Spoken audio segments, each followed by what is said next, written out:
आज अपने कार्तिक मास में आने वाली आंवला नवमी के बारे में कुछ शास्त्रीय बातें कर रहे हैं। कार्तिक मास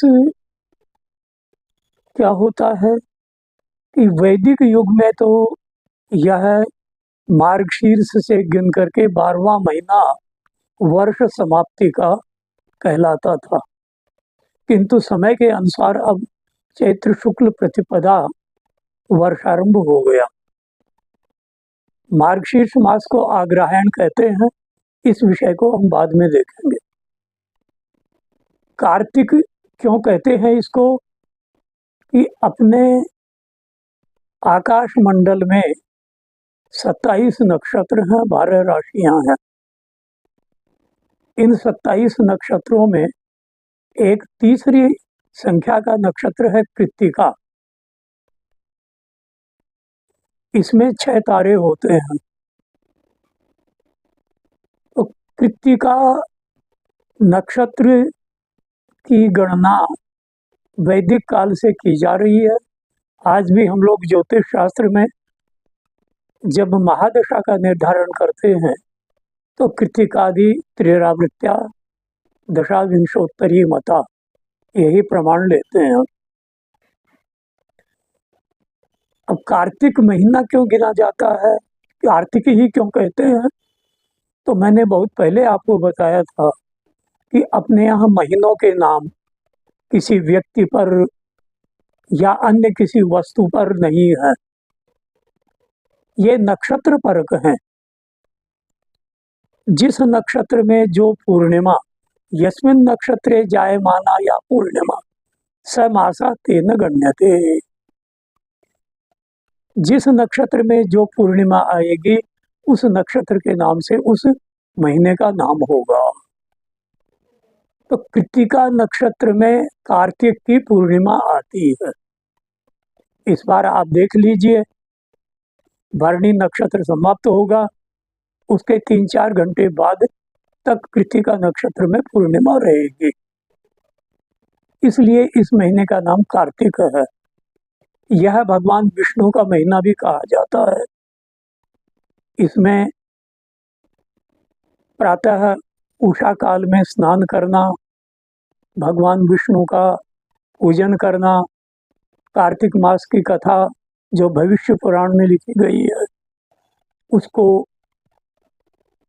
पढ़ना और भगवान का तरह तरह से पूजन करना, भोग लगाना इत्यादि पुण्यदायक होता है।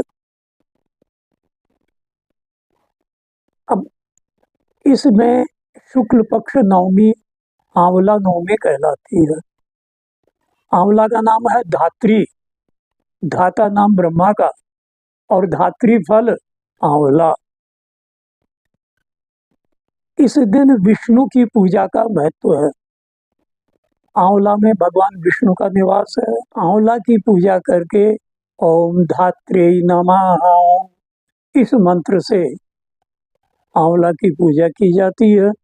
देवी पुराण में आया है शुक्ल पक्षे नवम्याम यह कार्तिकस्य समाहिता स्नाया दद्यात् नमस्कुर्यात् दाक्षयम फलम लभते फलम।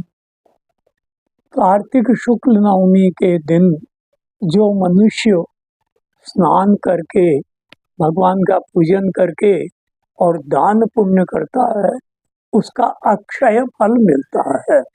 इसको अक्षय नवमी कहते हैं। यानी यह पुण्य कभी समाप्त नहीं होता, इस दिन का बढ़ता ही चला जाता है। और पुण्य तो समाप्ति काल है उनका कि भाई आपने इस निमित्त ये पुण्य किया, बस उतना हो गया। लेकिन विष्णु के निमित्त अक्षय नवमी के दिन जो पुण्य किया जाए वह अक्षय पुण्य कहलाता है। इस दिन भगवान की पूजा करके, और यदि आपको आता है तो विष्णु सहस्त्र नाम के कम से कम 11 पाठ करें। इससे कामनाएं भी पूर्ण होती हैं और भगवान विष्णु भी प्रसन्न होते हैं। यह है ओम विश्वम विष्णुर्वषट्कारो भूत भव्यो भवत प्रभु इत्यादि सहस्त्र नाम है। विशेष आप चाहें तो पंडित को बुला करके भगवान शालिग्राम का पूजन करें और विष्णु सहस्त्र नाम से तुलसी अर्पण करें, पीत पुष्प अर्पण करें और 1000 नामों से 1000 वस्तु भोग लगाएं या एक ही वस्तु 1000 बार भगवान के नाम से भोग लगाएं। इससे अक्षय पुण्य की प्राप्ति होती है।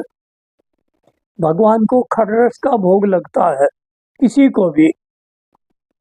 ये 6 रस हैं, मधुर, अम्ल, लवण, कसाय, तिक्त और कटु। षड्रस भोजन होता है भगवान का। इस दिन पितृ पूजन का भी बहुत ही महत्व है। पितरों का पूजन करना, पितरों का तर्पण करना, पितरों का श्राद्ध करना। एक जगह वाक्य आया है कृत्य तत्वार्णव में कि कार्तिकेय नवमी शुक्ला पितॄणाम तृप्तिदा सदा तस्याम स्नानम तथा दानम मनंत फल साधकम। कि कार्तिक शुक्ल नवमी के दिन पितरों का पूजन करना। भूल गए आप पहले करना, इस दिन करें, तर्पण करें, उनका श्राद्ध करें, ब्राह्मण भोजन कराएं, दान पुण्य दें। इस दिन इस कृत्य तत्वार्णव के वचन के आधार पर श्राद्ध अत्यंत श्रेष्ठ माना गया है। अक्षय पुण्यदायी होता है, पितर लोग तृप्त होते हैं और उस वंश को आशीर्वाद देते हैं। मैंने पितृपक्ष में भी बताया था कि पितरों का पूजन करते रहने से वंश वृद्धि में कभी रुकावट नहीं आती। अन्यथा वंश वृद्धि का अभाव बहुत हो गए तो अंग भंग, पंगु, निकृष्ट इत्यादि हो गए, इत्यादि बहुत से दोष आ जाते हैं। तो पितरों का पूजन अवश्य करना चाहिए। शास्त्र कहते हैं युगों का आरंभ भी ऐसे ही तिथियों में हुआ है। आंवला नवमी के दिन द्वापर युग का आरंभ हुआ था, भगवान कृष्ण का जिसमें अवतार हुआ। वो विषय बाद में बताएंगे। अब इसमें एक मूल चीज और है, कुष्मांड दान करना। आज के दिन आंवला नवमी के दिन कोहड़ा